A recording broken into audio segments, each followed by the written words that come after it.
Halo pemirsa Anton Win Channel ID, kembali lagi di Anton Win Channel ID. Tema kali ini membahas tentang Ibu Kota Negara Nusantara atau IKN, di mana Ibu Kota Negara Nusantara dipindahkan di Provinsi Kalimantan Timur. Di sisi lain, pemindahan Ibu Kota Negara Nusantara ke Kalimantan Timur untuk menciptakan pembangunan yang merata di seluruh Indonesia. Namun, nama Ibu Kota Negara Nusantara diprotes sebagian rakyat Malaysia karena menganggap bahwa negara Malaysia juga bagian dari Nusantara. Di video kali ini ada seorang warga Malaysia di mana dia mengatakan bahwa pemindahan Ibu Kota Negara Nusantara ke Kalimantan Timur menurut kebijakan pemerintah Malaysia. Saksikan video yang satu ini dan jangan lupa subscribe. Ikon projek di Indonesia ini adalah Nusantara lah. Tapi mereka ada berbagai pusat ekonomi lain. Contohnya kita ambil Bali lah. Bali dia ada ikon di sini sebagai pusat wisata pelancongan mereka. Dan projects that branding yang sebegitu. Macam tu juga Jakarta dulu sebagai pusat perekonomian.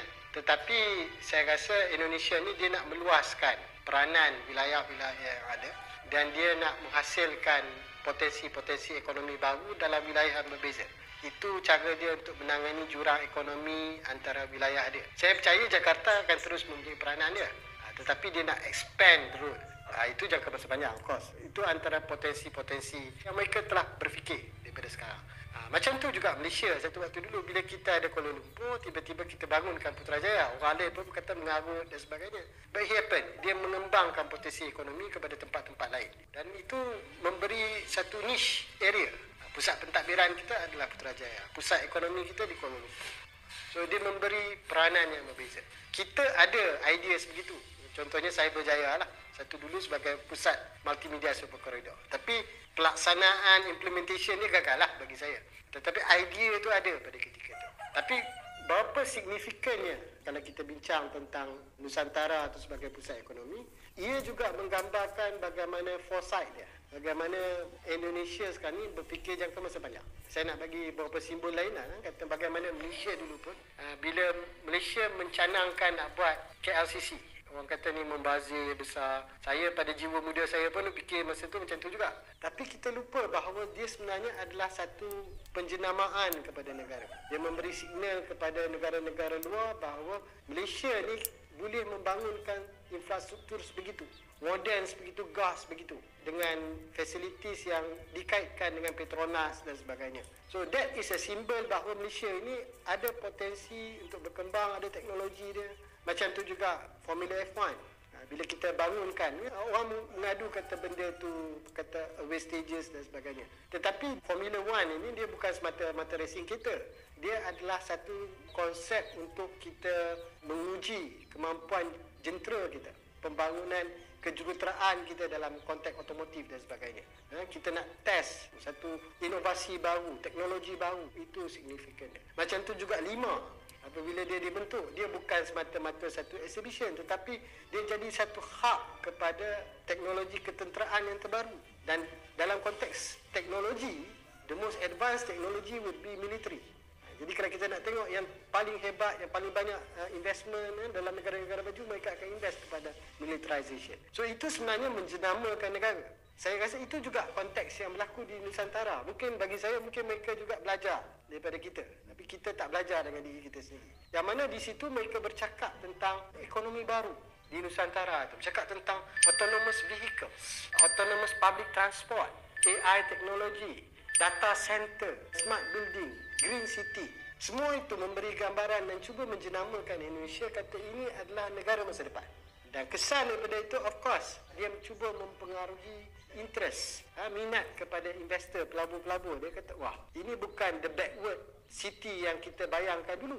Ini bukan negara rasuah, ini bukan negara kampung, bukan negara yang terkebelakang. This is negara ASEAN yang bercakap tentang ekonomi masa depan, teknologi masa depan. Dan ini adalah negara yang lebih efisien untuk pelaburan itu berlaku.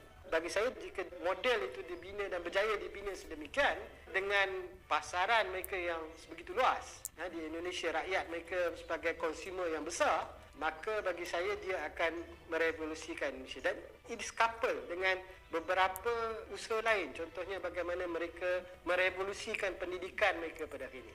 pendidikan berdasarkan kreativiti murid daripada semata-mata nak cakap tentang exam oriented ataupun model-model yang kita cuba dan tidak berjaya.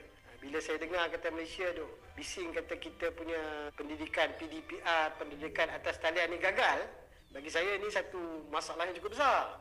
Because the whole direction of the global society is moving to that direction, dan kita mengisytiharkan kita gagal. Kita menjenama negatifkan negara kita. Apa kualiti high learning kita? Setakat kita nak melahirkan lebih ramai banyak lecturer yang masuk jurnal-jurnal tetapi tidak ada impact kepada society, dia tidak memberi makna apa-apa. Saya rasa salah satu daripada design planner atau arkitek yang membangunkan Nusantara itu pun daripada Malaysia.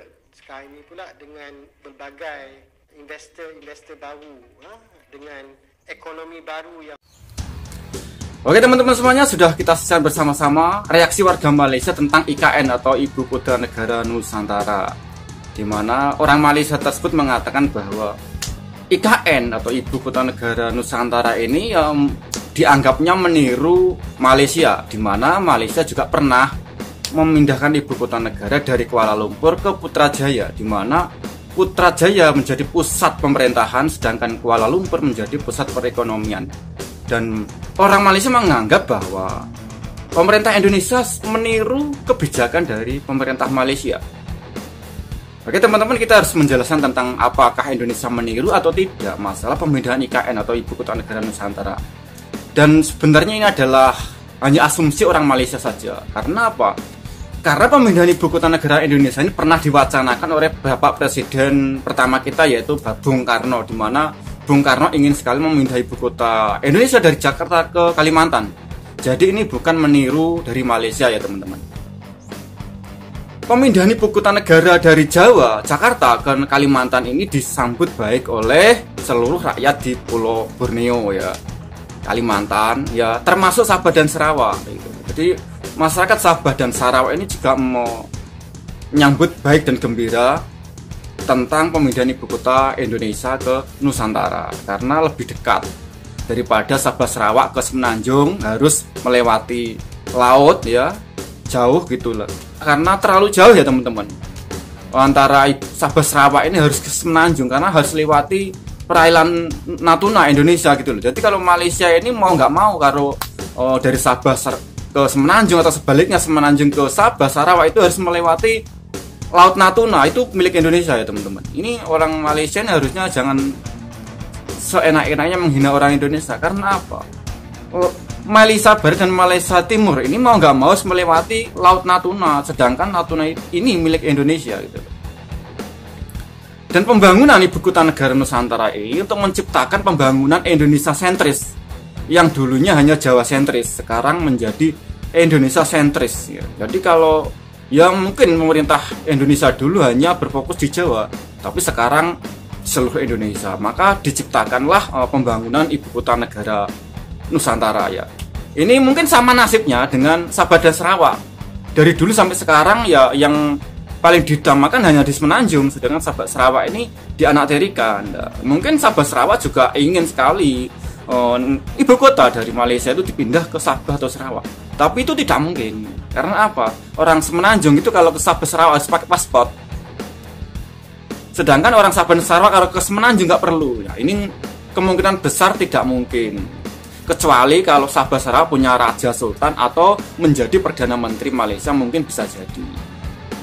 Tanah Melayu yang dibangun hanya Semenanjung saja, sedangkan Borneo ini kan bukan tanah Melayu gitu loh.